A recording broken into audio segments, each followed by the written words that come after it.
विद्यार्थी मित्रांनो, वाचनाच्या आनंद सोहळ्यामध्ये तुमचं स्वागत आहे. वाचनाच्या आनंद सोहळ्यामध्ये आपण आज थोडा वेगळ्या पद्धतीचा आज प्रसंग घडवून आणत आहोत. कारण नदिष्ट आज संपत आहे आणि हा शेवटचा पाठ आहे. ज्या पुस्तकाने मागील 3 ते 4 दिवसात आहे की नाही, आपण जवळपास 5 दिवसाच्या आतमध्ये हे पुस्तक वाचून संपवलं आहे. या पुस्तकाची ही खरी ख्याती म्हणता येईल. लेखकाची खऱ्या अर्थानं ही विजयी भव आहे की नाही, लेखक यात विजयी झाला आहे. तुमच्यासारख्या लहान मुलांना सुद्धा नदिष्ट समजलं, यातला प्रत्येक पात्र तुम्हाला समजला, यापेक्षा मला होणारा आनंद काही वेगळा आहे. मला जर एवढा आनंद होत असेल, मनोज बोरगावकर सरांना जेव्हा हे समजेल की आपल्या शाळेतील सर्व लेकरांना नदिष्ट पुस्तक समजलं, यातल्या प्रत्येक पात्र त्यांना कळालं, तर किती आनंद होईल. विद्यार्थी मित्रांनो, आपण शेवटच्या या पाठाकडे वळत आहोत. अगदी शेवटचे 3 पानं आहेत. आपण हे 3 पानं वाचन केल्यानंतर यावर तुमच्या प्रतिक्रिया घेणार आहोत. कारण मनोज बोरगावकर सरांनी ज्या पद्धतीनं हे अक्षरधन जन्मास घातलं आहे, त्यांना ते कृतज्ञता आपण त्यांच्याविषयी बाळगलीच पाहिजे. विद्यार्थी मित्रांनो, शेवटचा पाठ सुरुवात होत आहे. सगुणा चटका लावून निघून गेली. तिच्या जाण्याबरोबर भिकाजीच्या जाण्याची यादही ताजी झाली. मी नदीवर आज या दोघांची याद सोबत घेऊनच आलो होतो. खरे म्हणजे आलो की आधी कपडे काठावर ठेवून मी पाण्यात शिरतो. ती ओल मला खूप समाधान देते. अन्यथा कोणते कोरडे पण अंगाला व्यापून राहिले माहीत नाही. आज मात्र मी छोटे छोटे दगड पाण्यात मारत किनाऱ्यावर बसून होतो. तरंगावर तरंग उमटत होते.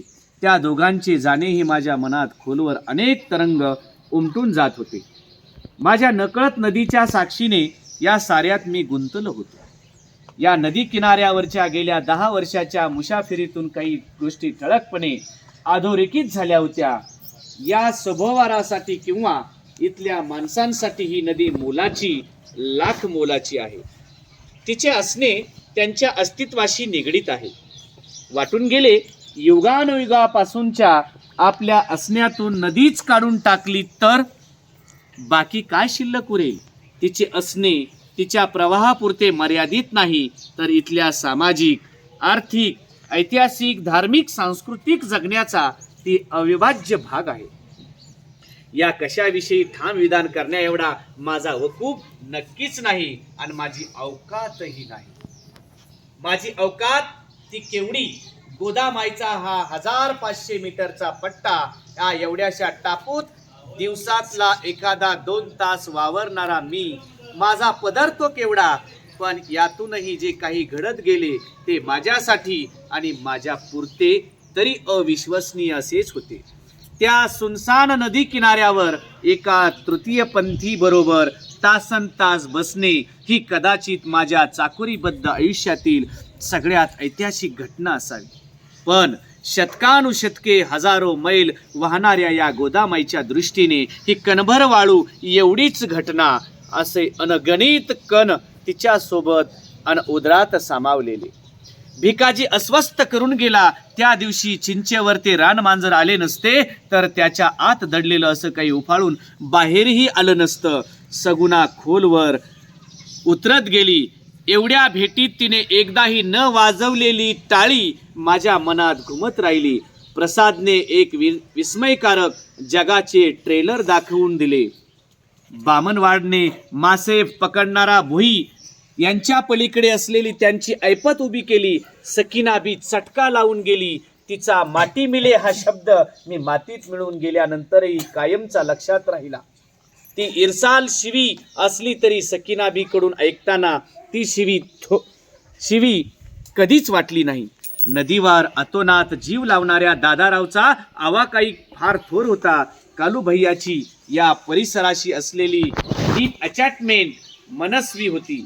सगुणाला नदीवर पाहिल्यावर अब इनकी कभी कमी थी भी पे एवढे त्याचे वाक्य सोडले तर इतक्या वर्षात आयुष्यातल्या कोणतीच नकारात्मक त्यांच्या जगण्यातून मला कधी आढळली नाही.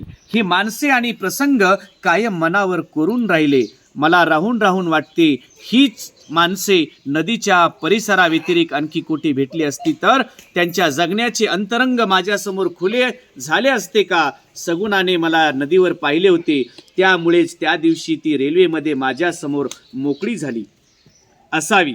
हे एकमेव नसले तरी अनेक कारणांपैकी एक सशक्त कारण नक्कीच होते. नदी म्हणजे आईचा विस्तारत गेलेला गर्भ. मित्रांनो लक्षात घ्या, नदी म्हणजे आईचा विस्तारत गेलेला गर्भ. नदीच्या किनाऱ्याने वस्ती आणि संस्कृती वसत गेली. मोठेपणी आईच्या संस्काराला तडा देऊन आडदांड होत जाताना एखाद्या मुलाप्रमाणे नदीच्या किनाऱ्याने विस्तारत गेलेली वस्ती अर्धांड होत गेल्याचे नदीलाही वाटत असेल का. नदीच्या